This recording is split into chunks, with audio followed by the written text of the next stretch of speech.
Reborn. This time I avoided every single intersection with my wife. She persuaded me to graduate and become a house husband, but I secretly signed up for graduate school. She decided to subsidize the household to support her first love, but I secretly transferred the money away. She said she was ready to hold the wedding and marry me, but I chose to run away. In my previous life, my child was switched with her first love's child. My child died young, while I raised her first love's child to success. In old age, they pushed me off a mountain to reunite with each other. When I opened my eyes again, I had returned to the year of my graduation. Chapter 1. Happy Graduation.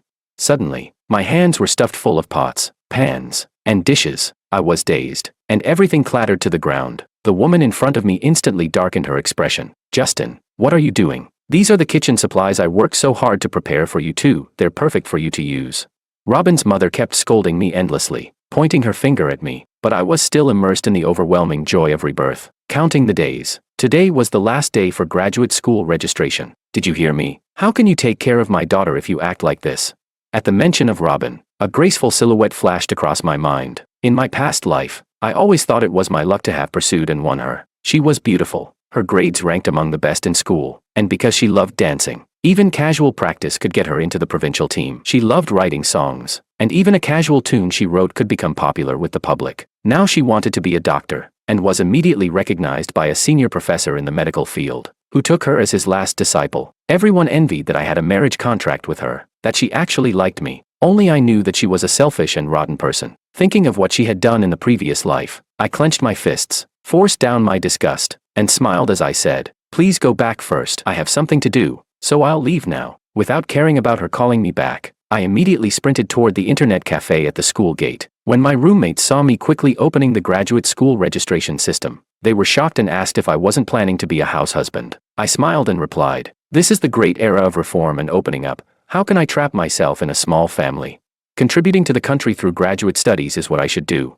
Perhaps they didn't expect me to change so suddenly, but my roommate's eyes lit up at once, full of admiration. After I finished filling out the form, I let out a sigh of relief and returned to the school. Chapter 2. In my previous life, I listened to Robin's advice. After graduation, I took the large inheritance my parents left me and became a house husband. With my care, she had no worries at home. After graduation, she directly started her internship at the hospital, and later, under the guidance of that senior professor, she rose steadily in her career. She was transferred to a hospital in the city, and her first love Domingo also followed her to the city. Only I was left behind in the village. The next time we met was when she was giving birth. I sat in the same hospital room as her first love. Domingo sat at the side resting, while I ran around, busy taking care of her. Even if Domingo only wanted a sip of water, she, though weak, would force herself up to pour it for him. But if I so much as sat down for a moment, she would curse me for not knowing how to take care of a wife. My heart was broken, but I told myself that after the baby was born, I would dedicate everything to raising the child. I watched my child grow from a babbling, smiling infant, to someone who, as he grew up, became increasingly impatient with me, unwilling to even come home for the new year. I thought he was just too busy. Until the new year of my 65th year, I finally learned the truth. She, our son, and Domingo had been living together all along. My son even called another man Dad. I confronted them directly, but my son stood up in an instant, blocking them tightly behind him, then shoved me hard. "Dad, wouldn't it be better for you to just stay in the village and grow old quietly? Why do you have to ruin our reunion during the new year? I don't want anyone to know I have a father who knows nothing and looks like some village bumpkin." Behind him, Robin didn't even glance at me. She was busy comforting Domingo, who had been startled into tears. She looked at me coldly and said, "Divorce. I refuse to divorce. Why should I? I had poured my entire life's energy into the Kim family. It was me who cared for my in-laws when they were sick, while she was out enjoying herself. It was me who raised our son alone without any help, raised him into success, and only when he turned 18 did mother and son even have a conversation. And yet now, he said I knew nothing, that I was just some ignorant peasant." I demanded justice, so loudly that even the neighbors were drawn over by my voice. At last, they grew impatient and compromised. Later, the four of us went climbing together. The three of them wanted to push me off the cliff together. I clung desperately to my son's leg, begging him to save me for the sake of our many years of father-son bond. But he only looked at me with disgust and finally shouted the truth. "You were never my real dad. The daughter my mom gave birth to, your daughter, died at birth." At that time, I was already a year old but sick, and my father didn't have time to take care of me. That's why I became your child instead. If I had a choice, I wouldn't have wanted you to raise me at all. At that moment, all my strength drained away. So, in this life, Everything I had done was just making wedding clothes for others. I suddenly regretted it. Why did I ever give up my career to be a house husband? In the end, my son, without the slightest hesitation, kicked me down the cliff. When I opened my eyes again, I had returned to the year of my graduation. Chapter 3. As soon as I returned to school, I saw Robin's mother frowning and cursing under her breath. Robin did not refute her, only remained silent. Domingo was also beside her. He gently patted Mrs. Kim's back to comfort her, then lifted his eyes and saw me. Look, brother-in-law is back. He must not have meant to upset you. As he spoke, he reached out to take my hand, his voice soft. Come on, apologize to Aunt Kim. I turned my body to avoid his hand. Robin looked puzzled. What's wrong with you? Mrs. Kim's expression darkened further. Don't waste words with him. With that, she pulled 2 red envelopes from her pocket, smiling. One for Robin, one for Domingo. The 3 of them held hands as if they were a family, completely treating me as the outsider. Domingo lifted his head to glance at me, seemingly afraid, but brother-in-law didn't get one. Mrs. Kim snorted coldly, while Robin, hearing this, pulled out a wad of cash from her pocket. She doesn't need this money. You're different. It's not easy living alone. You take this. At first, I only wanted to stand by and watch, but suddenly I rushed forward to snatch it. Robin, you're giving my money to your first love right in front of me. Did you even ask me? Robin's face grew cold, and she pulled it away before I could grab it. You have so much money. I only took a little. He lost his parents. Living alone isn't easy. How can you be so heartless not to help? Her words made me laugh in anger. So he was an orphan, and I wasn't. Did the Kim family think just because they were poor, they could use my money to subsidize someone else? Domingo's eyes welled with tears from being startled by me. Please, sister, brother-in-law, don't fight because of me. If she doesn't want to give me the money, then I won't take it. With that, he sighed and quickly left. Robin immediately chased after him. In front of me, the 2 of them pulled and tugged for a while, until finally Domingo accepted the money. I was anxious and wanted to follow, but Mrs. Kim gripped my arm tightly to stop me. Our family does not welcome narrow-minded men like you. I couldn't break free, and in the end it was Robin who pulled us apart. She looked at me with nothing but coldness in her eyes. Justin, I'm too disappointed in you. Then she shook her head, as if compromising. If you don't want me to give it to him, then I won't anymore. Chapter 4. I knew they would never willingly give up having me as their walking money bag. After they left, I immediately went to the bank. Robin knew the password to my card. When I checked the balance, I realized that large sums of money had already been withdrawn without explanation. Clearly, this wasn't the first time Robin had done this. I immediately changed the password. Then I went back to school to find my teacher. She was the one who had recognized my talent, and all the awards I'd won at school had come from her guidance. When my teacher heard that I wanted to take the graduate exam, her eyes lit up. Then she asked if I would be willing to follow her to South City University of Technology to study mechanical research with her professor. Coincidentally, they would depart next month. She was even willing to teach me for free. My eyes shone. Wasn't this exactly the dream school I had always longed for? I agreed again and again. During a break before going home, I started researching train tickets for next month. The price wasn't high for me. I clasped my hands over my chest. Soon, I would finally be free. Chapter 5. When I got home, it was already late. The apartment wasn't large, but everything inside and out was decorated according to Robin's preferences. Now that we were going to separate, I couldn't help but feel some heartache, mainly for the money. Thinking that, I immediately pulled out a bag and began packing up the valuables to sell them at the shops outside. While packing, I came across the scarf I had embroidered for Robin. I had always liked working with big things, but I wasn't good at the kind of work that required patience. My fingers had been pricked over and over again. She had seen it once and immediately said it was ugly, ignoring my hands full of wounds. So dramatic. If you don't pay attention, how is that my fault? My heart was broken. I thought I really wasn't good at embroidery, but now, looking closely, it actually looked quite decent. I sighed and put it away, planning to use it in winter. After selling things and coming back home, the apartment looked much emptier. I calculated that when the time came to leave, I would clear this place out completely, not leaving Robin a single thing. She came home very late. When I saw her, her cheeks were flushed. It looked like she had been drinking. I stayed out a bit late having dinner with them, she explained. Fortunately, I had enough sense not to cook for her, but she carried a strong perfume scent, even more overpowering than what I had smelled earlier in the day. They must have been sitting very close. She seemed to notice and immediately took off her coat. He fell, and I helped him all the way back. Don't overthink it. I gave a simple For once, I didn't make a fuss. After all, I had seen this trick many times. Domingo would always appear whenever Robin and I were alone, injured. Robin would only say that as a doctor. She couldn't just ignore someone in need, and the ending was always the same. I would watch her walk away arm in arm with Domingo, crying my throat hoarse without earning even a single glance back. Anyone with eyes could see there was something wrong between them. Only I was the fool. It took me a lifetime to see it clearly. I didn't respond, only returned to my room and pulled out the book my teacher had given me to study. Just as I was about to sit down, I heard the door open. Robin didn't knock. She just walked right in. I quickly stood up and nervously shoved the materials away. I didn't want her to know about my graduate exam plans. She seemed not to notice anything unusual and instead said to me, "My mother has picked an auspicious date for the wedding. It'll be the first day of next month." She wasn't asking, she was informing me. The first day of next month, that was exactly the day I would be leaving with my teacher. Perfect. I also wanted to see her reaction when I ran away from the wedding in front of her. Chapter 6. I gave a nonchalant as if agreeing. She took it as normal and continued. "My mom sent the pots and pans for you." As she spoke, she walked over and gently held my hand. "I know you're not very good at cooking, but that's fine. In the future, we can cook together, okay?" There was a softness in her eyes that I rarely saw. In my previous life, she had promised me this way too, but after we married, it was completely different. She was often too busy to come home for meals. Her parents, Mr. and Mrs. Kim, would scold me for my bad cooking, saying it was shameful. When she found out, she only said faintly, "Since you're at home with nothing to do, just practice more. Don't upset the elders." Later I learned that she often cooked and did housework outside. Domingo was well taken care of by her. Even in old age, his fingers were still smooth and fair. I forced down my disgust, lowered my head, and pretended to be shy. After a few words, she finally left. I collapsed into the chair, letting out a long sigh of relief. Everyone thought that as an orphan with no one to rely on, I had struck gold by marrying Robin. That was why, in my past life's wedding, everyone surrounded Robin. Even when they spoke to me, it was to tell me to be sensible. Yet my grades at school had been no worse than hers. My family had been wealthy, and that wealth ended up supporting the Kim family for their entire lives in my last life. But in the end,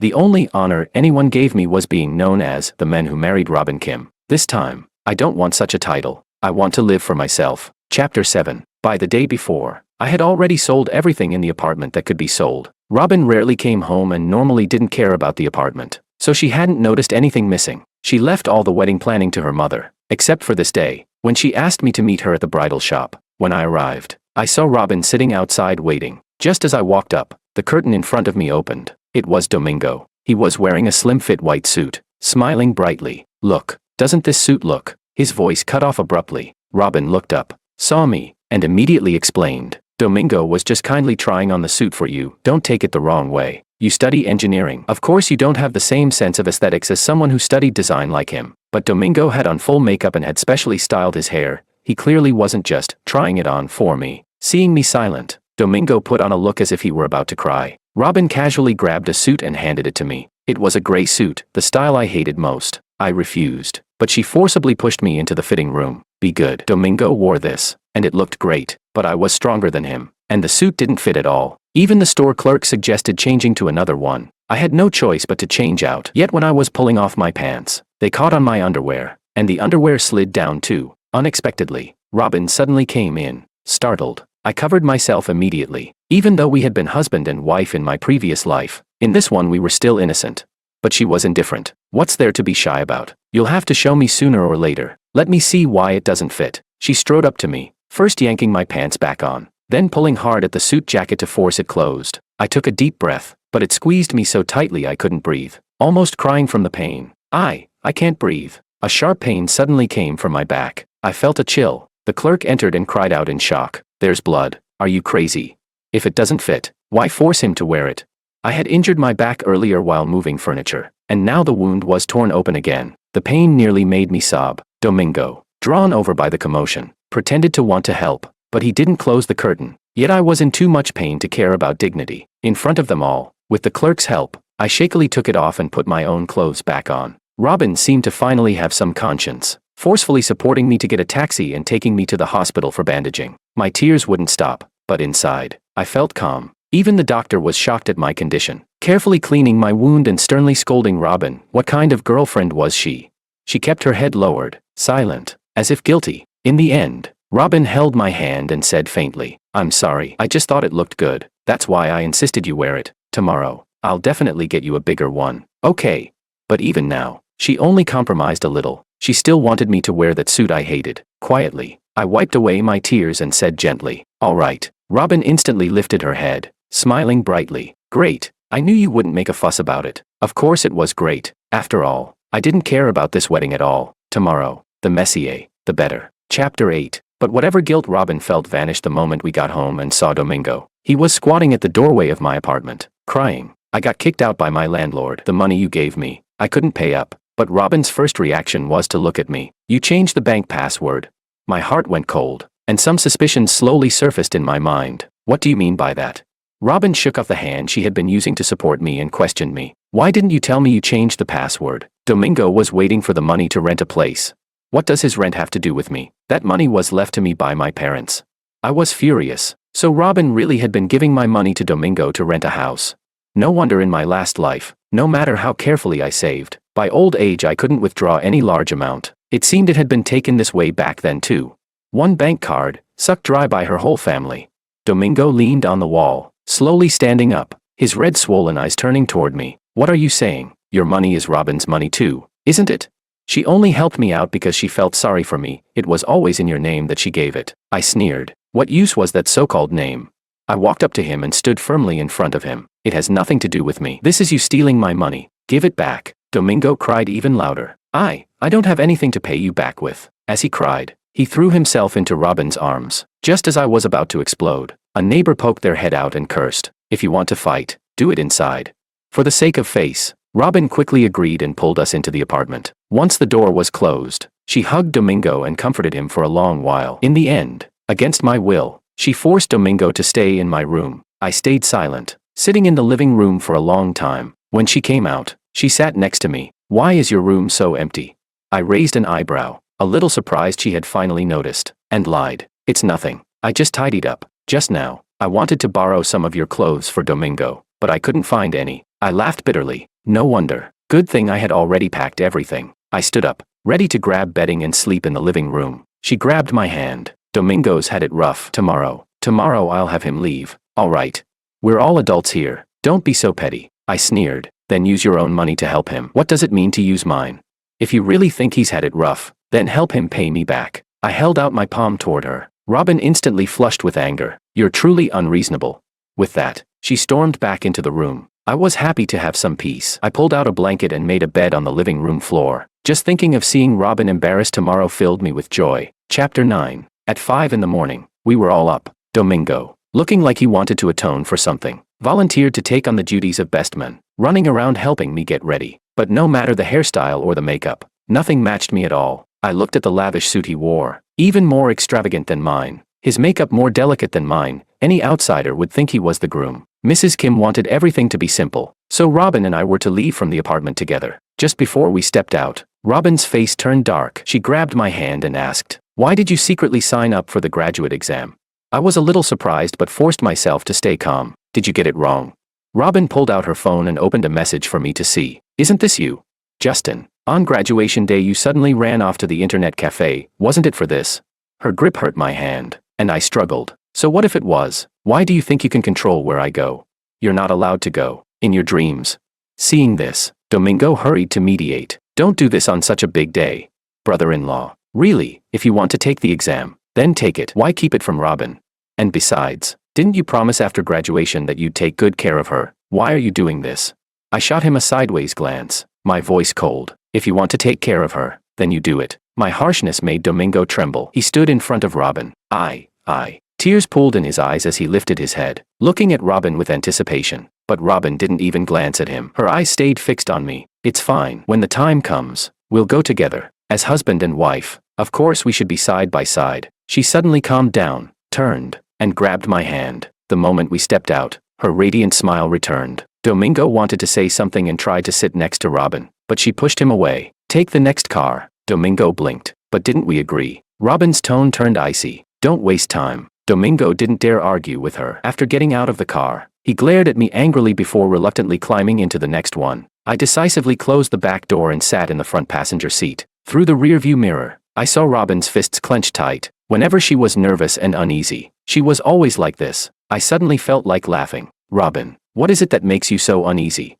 Chapter 10. When we arrived at the venue, Robin held my hand as we entered. As we passed Mrs. Kim, I heard her voice filled with dissatisfaction. This outfit is far too inappropriate. He knows today is the wedding and still shows up so thoughtless. Sitting beside her, Domingo said cautiously, Auntie, don't blame Robin. It's my fault for not preparing it well. Mrs. Kim immediately changed her tone. How could it be your fault? It's him who's simply not suitable. I couldn't help but roll my eyes. Robin suddenly tightened her grip on my hand and spoke up. You're the most handsome. When I looked up, I saw her tilting her head to look at me. Her words didn't sound fake, but unfortunately, I had long passed the time when I wanted to hear them. Her voice was just loud enough for Domingo to catch. He gave a cold snort, his unwilling gaze burning into my back. At last, Robin and I stood together before the officiant. I felt a little nervous. The thought of ruining everything right in front of Robin, who cared so much about appearances, made me feel delighted. The officiant went through the ceremony steps. When it was my turn, do you take her as your wife?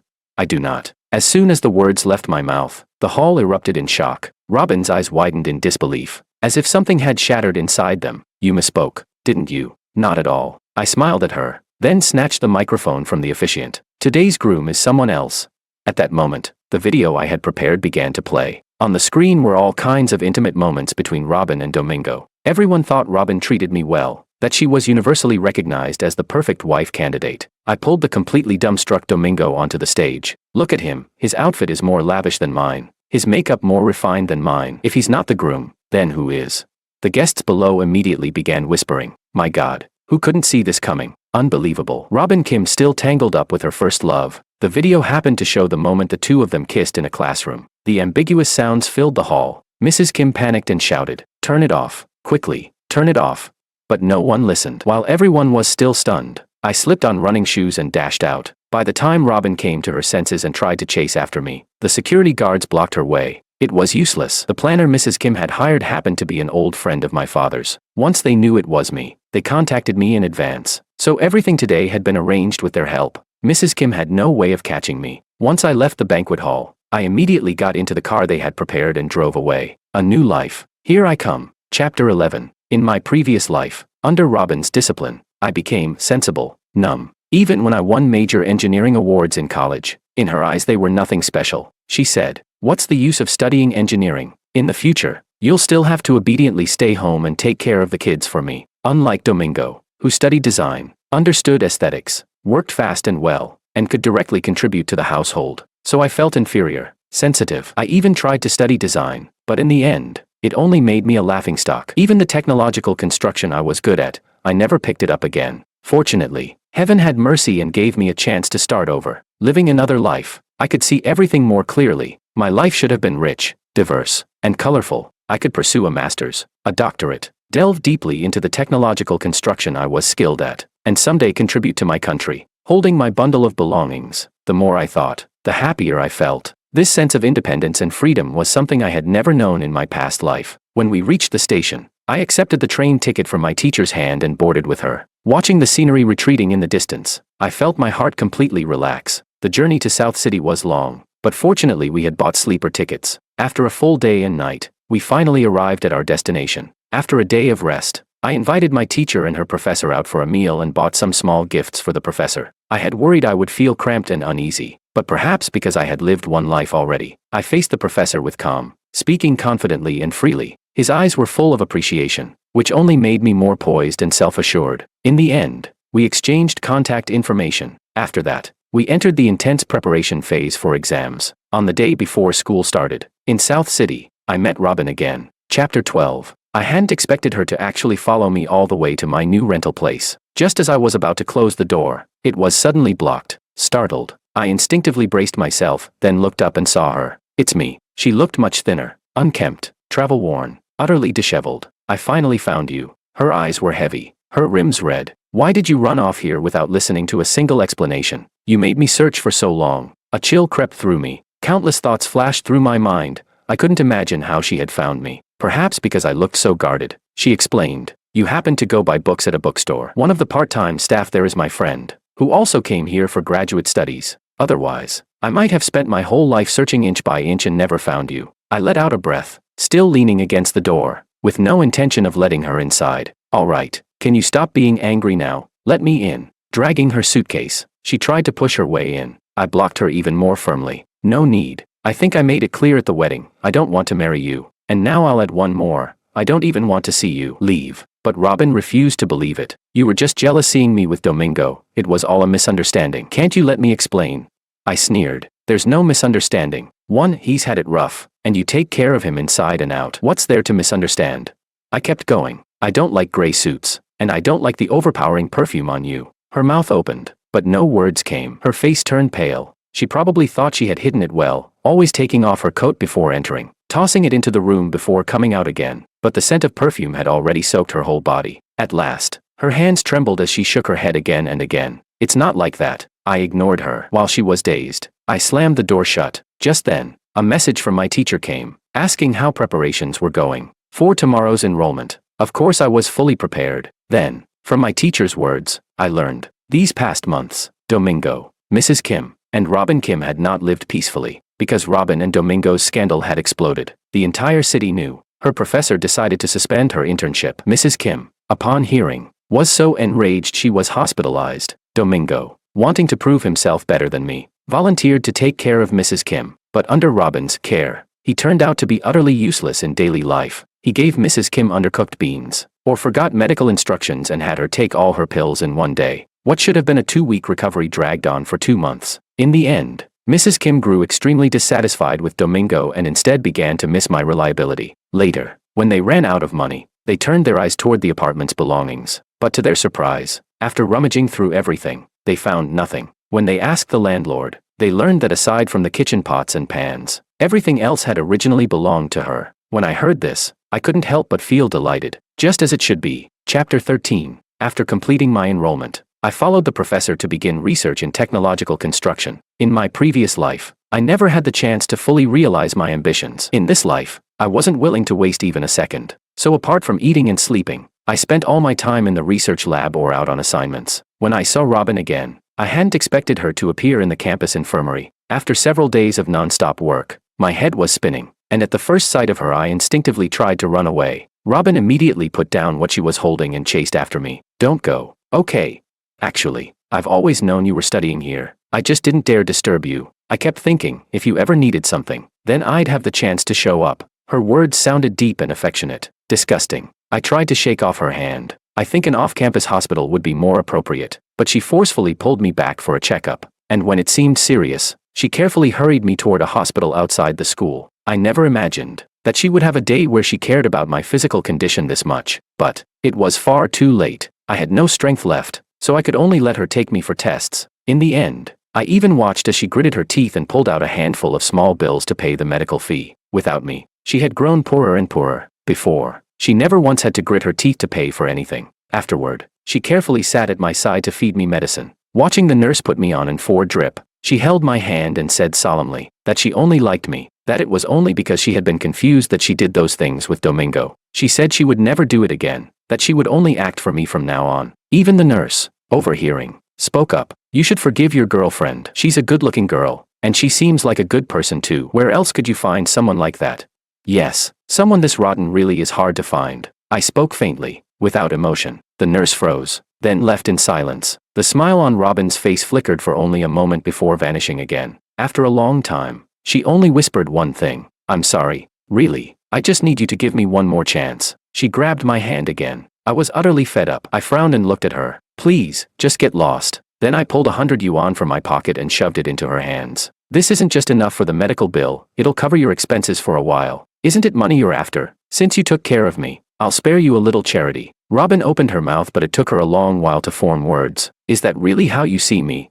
How else? I sneered. How much longer are you going to pretend to be righteous?